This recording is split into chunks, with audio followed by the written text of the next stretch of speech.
Welcome to Layers of Communication with your host, Lydia Taggart. Life presents experiences that add a layer to who we are and how we see the world, affecting how we communicate. Lydia is here to help you take apart the layers and create new ways to connect and build relationships. So now, please welcome the host of Layers of Communication, Lydia Taggart. Hello, and welcome to Layers of Communication. I'm your host, Lydia Taggart, and today we're talking about eye connection and how that layer of making eye contact affects how we communicate. So how many times have you said or been told, "Look at me when I'm talking to you. Look at me." We say it and we hear it so many times at school, especially all the teachers. They want us to look at them, right? We hear 1, 2, 3, eyes on me. 1, 2, eyes on you. Or where should your eyes be? I can't see you. And I do this a lot at home too with my kids. I'm like, can everybody see me? I need to know that you're listening and that you can hear me. But at home, I don't make them stay looking at me because sometimes that's really hard to look at people in the eye. Sometimes it's like scary or it's just not comfortable a lot of times. We have this thing about looking at people in the eyes. It's a way we connect with our souls. We can understand better when we make eye connection, but it's not the only way. And so I want to share a couple of stories with you today. First of all, my oldest son, who has Asperger's, it's been really, really hard. You know, autism, one of the characteristics that defines the autism spectrum is that they don't want to or they can't make eye contact. And so this was really, really crazy for me, where everybody else was like, you can't listen if you're not looking. That's kind of been the understanding. If you can't look and make eye contact, then you can't communicate, you can't understand. And it was so far from the truth. When we had his IQ tested, he's just brilliant. He's way smart. And so I knew at that time that there must be something more than looking at each other in the eyes. We always push that, but that's not the only thing. How could he get so smart and know so many things if he wasn't making eye contact? And I found that he's not a visual learner. Our eyes are one layer of the ways to learn, right? One part of learning. We have this whole sensory experience. We can smell things. Oh, when we have those memories of bread baking or Christmas, when I walk into the store, and they're starting already. They're starting to put the cinnamon smell, like they've got pine cones with cinnamon smell on them. And I was like, oh, it's almost Christmas. It brings things to our memory when we have all of our senses involved. There's smell, sight, touch. The learners who are based in the touch sense, they're called kinesthetic learners. And, you know, they've got those fidget spinners and they've got all this other stuff going on. Or like for me, I spin in my chair while I'm talking. I have a really hard time holding still. And so it's hard for me to make my kids hold still because I have such a hard time holding still. I noticed one time when we were standing in the grocery line, I was like, this is not how we stand in line. And then I'm like wiggling all over. Anyway, it's really funny. So many times I think, what if somebody was watching me? That would be really funny if they saw that. What would they think?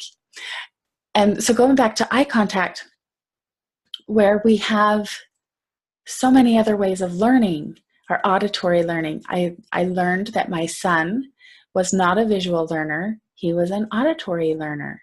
And then his secondary was kinesthetic. He's so black and white. Everything, it either fits in the puzzle or it doesn't. And that, again, is another characteristic of being on the autism spectrum.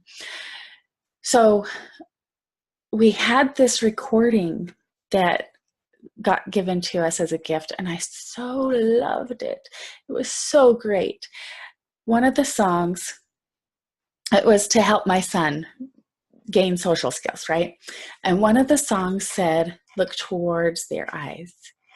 Anywhere towards their eyes, anywhere. If you're looking at their ears or their chin or their forehead, it's all near their eyes. Look towards their eyes. And sometimes we have a hard time raising our eyes, even like to shoulders, but it's closer. And that's the goal, because we do want that connection, the soul to soul connection with our eyes. Sometimes it's just really hard, and it's not the only way. And so I had to get away from that judgment and help other people to understand, if he's not looking at you, that does not mean he's not listening. Sometimes when we're auditory learners, we need to turn our head so that our ears are more focused, or close our eyes. A lot of times people will close their eyes when they're trying to communicate more clearly. When we close our eyes, we kind of go into a new world, a different place where it's in our mind, right? It's how we want it to be. We can feel more effectively if our eyes are closed. We can tap into what's inside our hearts and try to find the words to express how we feel if our eyes are closed. A little bit easier. Looking at people is intimidating. It can be intimidating. We don't know what the reaction is, and we have all these body language cues coming at us, and what does it mean?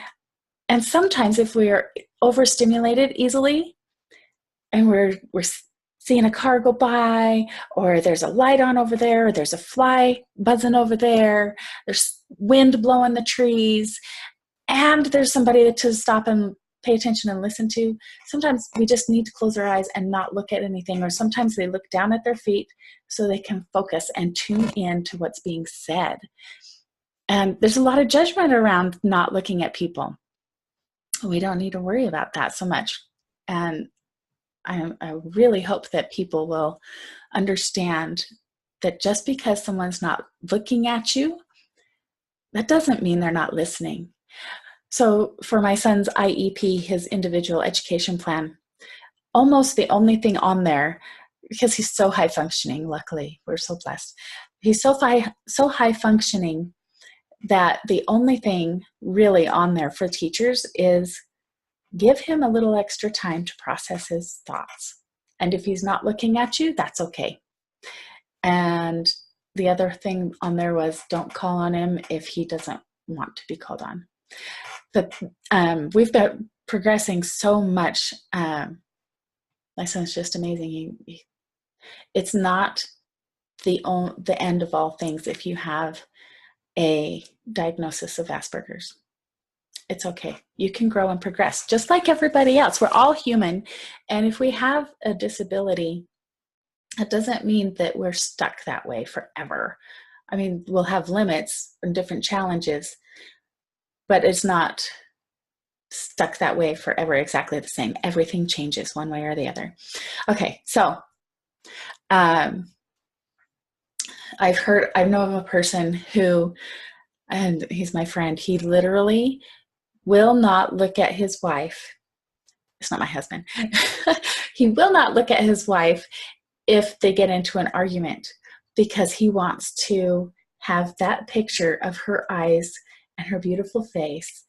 He wants to have that be associated with goodness and happiness and joy. And so when they start having a disagreement or an argument, he will look away and close his eyes because he doesn't want that negative experience associated with looking at her face. How fascinating, right? So many different reasons to not look at people in the eye. And I love that one. If we are, if we're trying to love the people that we're looking at, we want good things to be there and associated with that visual memory. And he is more of a visual learner. So he doesn't turn away so he could focus more, but he turns away to disassociate that connection with her face. And so I just love that. I don't have that. My one of my things is being calmed by eyes. Oh my goodness, if I look in my husband's eyes and I remember the feeling of looking in his eyes, I mean, I can have that memory in my mind. And if I'm stressed out, and boy, when we're having our first baby, and oh my goodness, that labor kicked in, and freak out. And I didn't know what to do with all the pain and all the stress of being in labor. It was really intense for me. And so my husband got me to look in his eyes, and everything stopped. All the pain, all the worry, all the stress, that soul to soul connection calmed my soul, and it was okay. So now when I'm having a bad day or things are going kind of crazy, I can, it sounds kind of cheesy, but it's true. It's what I really do. I take myself back to that moment of looking into his eyes and feeling all that peace and that comfort, the security and safety that is in his soul for me. Do you have someone like that you can look in their eyes and you have just awesome stuff happen when you look in their eyes? Maybe, maybe not. Maybe you have some of that negative stuff associated with looking at their eyes. And that's okay, because we can get over that. We can change how we feel about our memories. We don't want to forget. We want to remember all of our relationships, but we can change how we feel and associate to those memories. Okay, let me check my notes. I don't want to forget anything. Okay, so learning styles, the other learning styles, and it depends on who you ask. There's up to 18 different learning styles, depending on who you ask. But the basic ones are learning of visual learning, auditory learning, and kinesthetic learning. And then there's different blends and whatnot. And then, of course, there's our muscle memory and our eyes. Oh, they're so fascinating. Have you ever thought about what makes up your eye and how you can actually see things?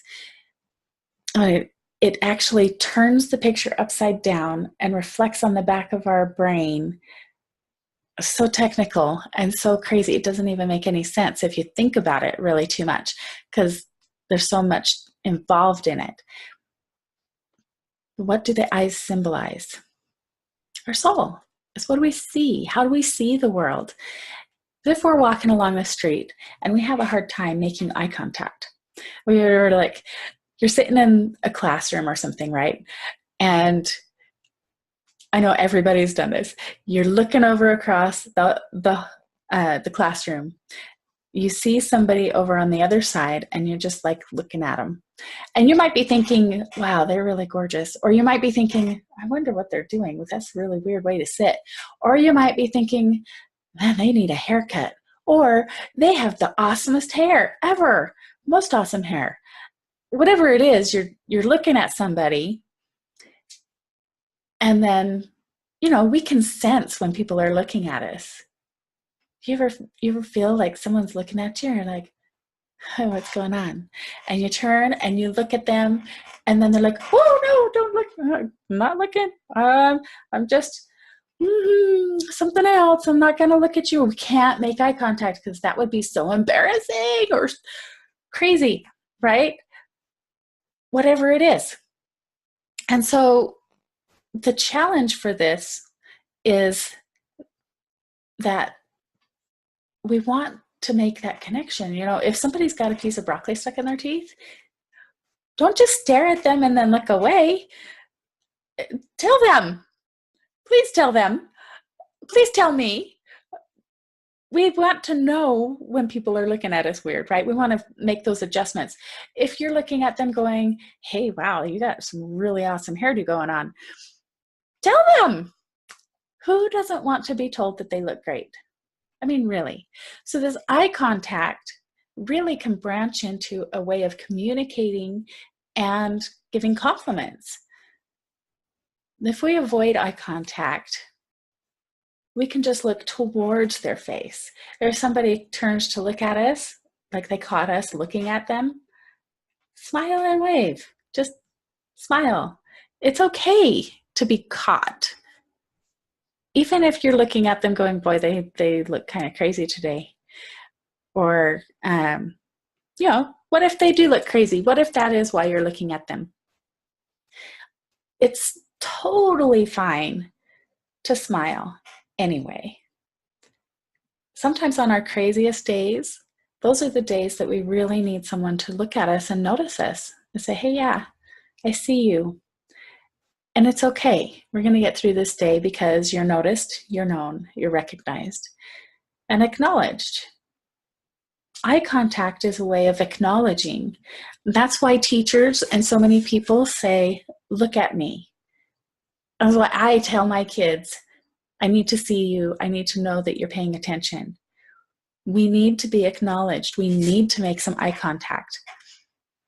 One of my favorite experiences has been to just sit and look in someone's eyes.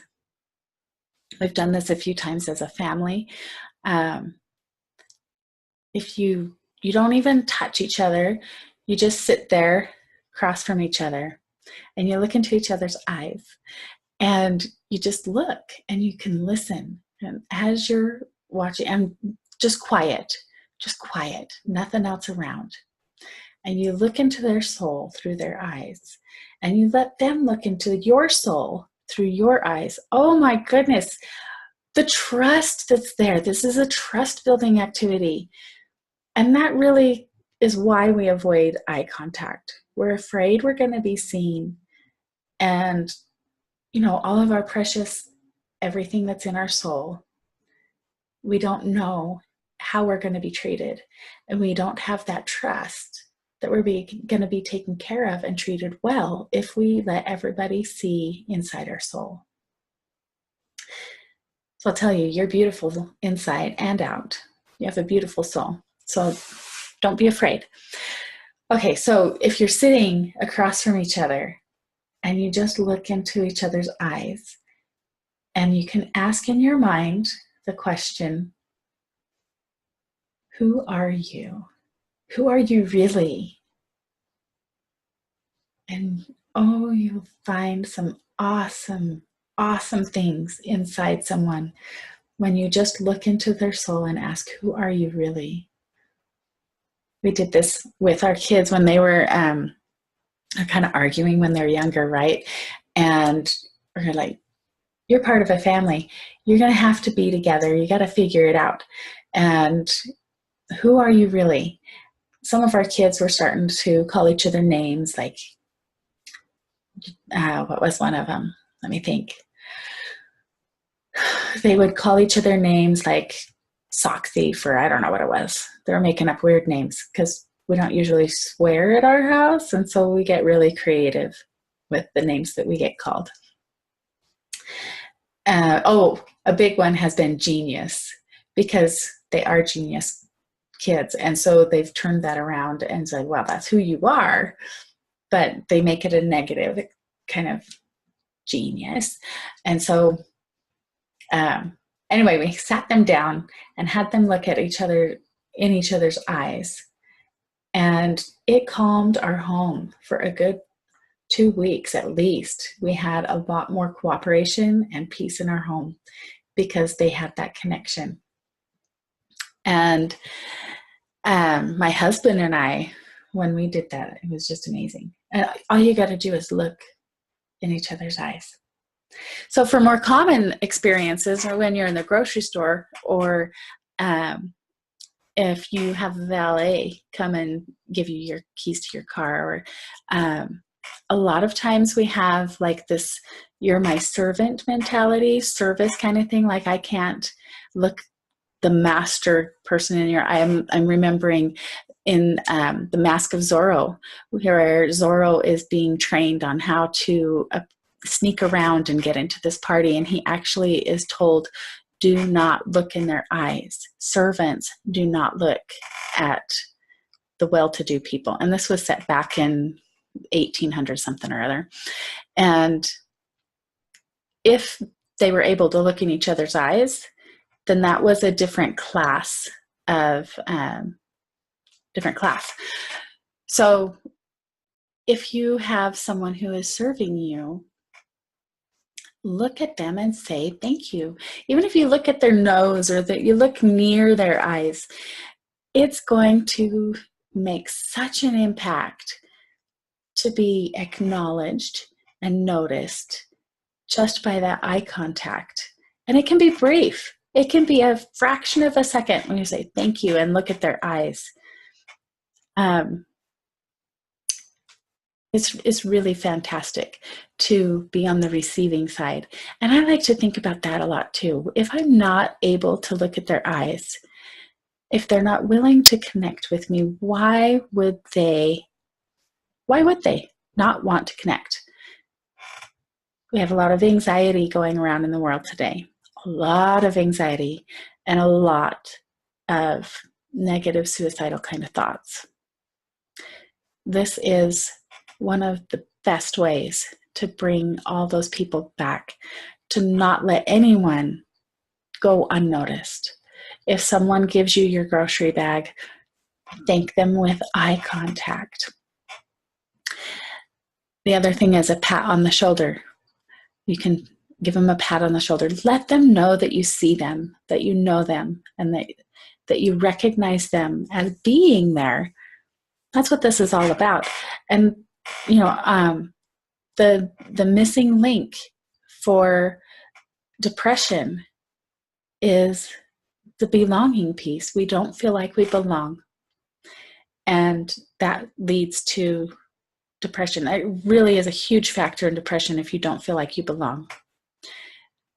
It's pretty much the leading factor, whichever kind of depression. We want people to feel like they belong. If you are pulling people up into a happier place, all you got to do is look at them and smile consistently. It's got to be more than once.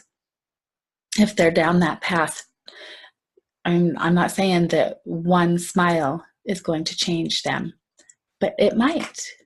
There's been lots of stories of people who've said, I was ready to commit suicide, but somebody knocked on my door, or somebody helped me pick up my books, or just somebody stepped in, and that could be you.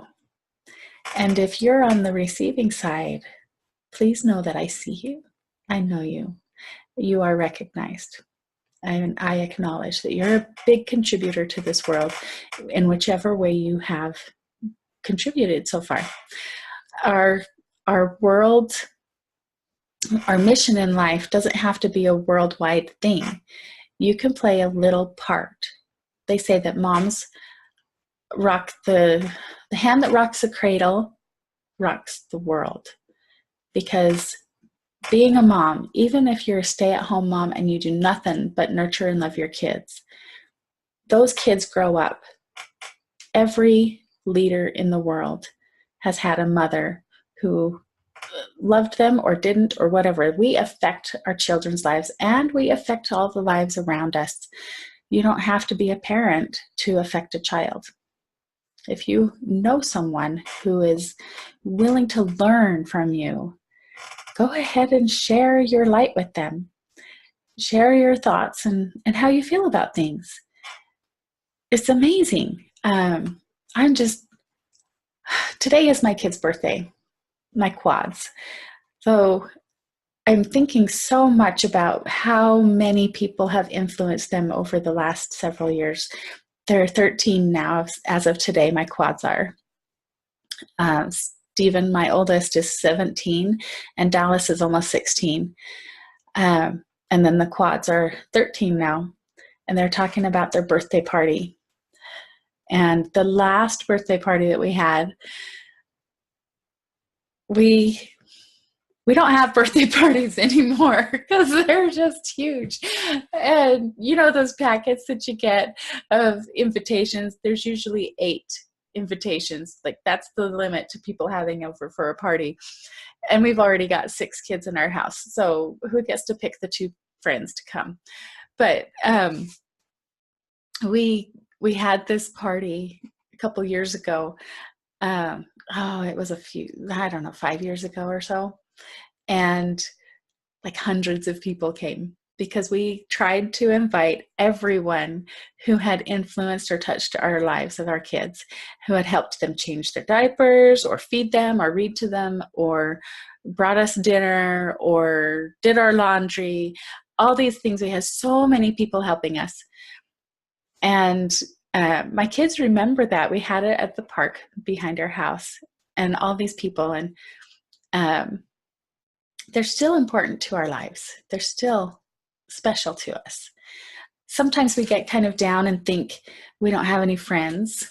We don't spend a lot of time with a lot of people. And I think this is really common. I've had a couple other people mention this to me this week too, that so-and-so won't say hi to me. They never talk to me. They never say hi to me. Well, how many times do you say hi to them? I don't talk to them. They don't want me to because they never say hi to me. It can start with eye contact. Eye contact is a bridge builder. All these people who are involved in my kids' birthday party and stuff, they still make eye contact with them. On Sunday, my daughter was talking with one of our friends she's just always been there, and they made eye contact. They looked in each other's eyes, and it's really a special thing to be able to build those bridges. Whether you are friends and you know each other and you talk to each other all the time, step it up and increase that soul connection by eye contact, or across the room to a stranger that you may not know, building that bridge that, yeah, I see you. You're important in this world and I see you. Okay, we are almost out of time. To remind you that this is Layers of Communication. I'm really happy that you've been here with me today. Remember that there are other ways to see. It's not just with our eyes. We can see and understand better if we're an auditory learner with our ears. We can understand better sometimes if we're touching. Go ahead and give them a pat on the shoulder and let them know that you see them in another way. Sometimes you can look at somebody, or I'm sure you've had somebody look at you and they're just looking right through you. They don't see you. They're just looking towards your face and then off in their own world. Eye connection doesn't always have to be the only way to communicate and know that you're paying attention. I'm Lydia Taggart with Layers of Communication, and you can find me at lydiataggart.com. Thank you for being here today. I'm super excited to be starting this on Blog Talk, blogtalkradio.com. And we'll also be doing these on YouTube as usual. This is actually our 45th episode, but it's officially our first one on Blog Talk.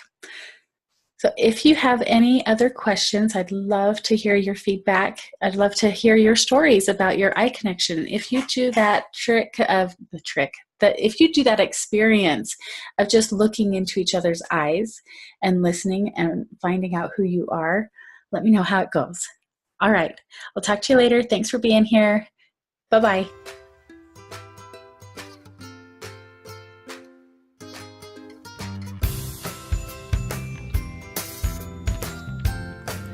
You've been listening to Layers of Communication with your host, Lydia Taggart. Tune in next week as we discover the layers in order to communicate and connect down to your core on Lydia Taggart's Layers of Communication.